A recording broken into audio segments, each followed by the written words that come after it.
Hello, I am doctor Madhavi वैश्य। आइए आज हम बात करते हैं कि विटिलिगो के केसेस में कौन कौन से ऐसे न्यूट्रिएंट्स हैं जिनकी कमी से सफ़ेद दाग हो जाते हैं। सफ़ेद दाग की समस्या किसी भी पेशेंट में बहुत सारे रीज़न से आ सकती है। उसमें से एक इम्पॉर्टेंट रीज़न है न्यूट्रिएंट्स की कमी। आइए अब हम बात करते हैं कि ऐसे कौन से न्यूट्रिएंट्स हैं जिनकी कमी से सफ़ेद दाग हो सकता है। सबसे पहला है vitamin B12। Vitamin B12 melanin production में बहुत ज़्यादा इम्पॉर्टेंट रोल प्ले करता है। अगर विटामिन B12 की कमी है शरीर में तो मेलानिन प्रोडक्शन कम होता है और स्किन में सफ़ेद दाग जैसी समस्या डेवलप होने लगती है। फिर हम बात करते हैं विटामिन D या विटामिन D3 की। ये हमारे इम्यून सिस्टम को हेल्दी रखने में और अच्छा करने में बहुत ज़्यादा इम्पॉर्टेंट रोल प्ले करता है। तो अगर हमारे अंदर विटामिन D या विटामिन D3 की कमी रहेगी तो हमारा इम्यून सिस्टम उतने अच्छे तरीके से नहीं काम कर पाएगा और ये हमारे ऑटो इम्यून डिजीज़ की टेंडेंसी को बढ़ा देता है, जिसकी वजह से हमारा खुद का इम्यून सिस्टम ही हमारी अपने मेलानिन प्रोड्यूसिंग सेल्स को डिस्ट्रॉय करने लगते हैं या डैमेज करने लगती हैं, अगेन जिसकी वजह से सफ़ेद दाग शरीर पे आने लगते हैं। फिर अब हम बात करते हैं अपने तीसरे न्यूट्रिएंट की, जो कि है zinc. Zinc skin health, cell health और मेलानिन प्रोडक्शन के लिए बहुत ज़्यादा इम्पॉर्टेंट होता है, इसलिए जिंक का भी भरपूर मात्रा में शरीर के अंदर होना बहुत ज़्यादा इम्पॉर्टेंट है।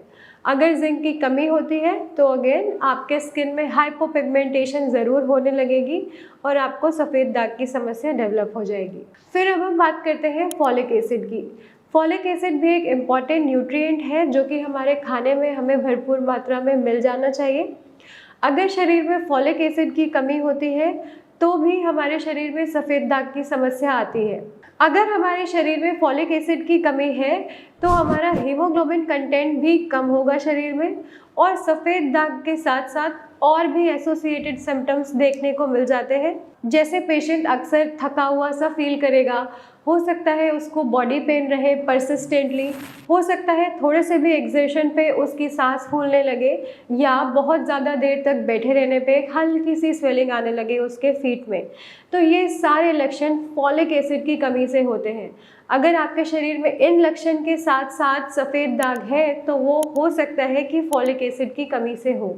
ये थे वो न्यूट्रिएंट्स जिनकी कमी से सफ़ेद दाग हो जाता है। अब हम बात करते हैं कि ऐसे और कौन कौन से रीजंस हैं जिनकी वजह से सफ़ेद दाग शरीर में आता है।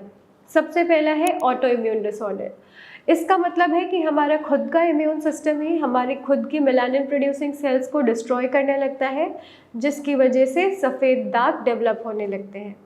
फिर दूसरा रीज़न है जेनेटिक। अगर आपके परिवार में किसी और को भी इस तरह की समस्या है या परिवार में कोई भी स्किन प्रॉब्लम चली आ रही है तो हो सकता है कि आपके शरीर में भी ये हाइपोपिगमेंटेड स्पॉट्स, जो कि सफ़ेद दाग कहे जाते हैं, वो डेवलप हो जाए।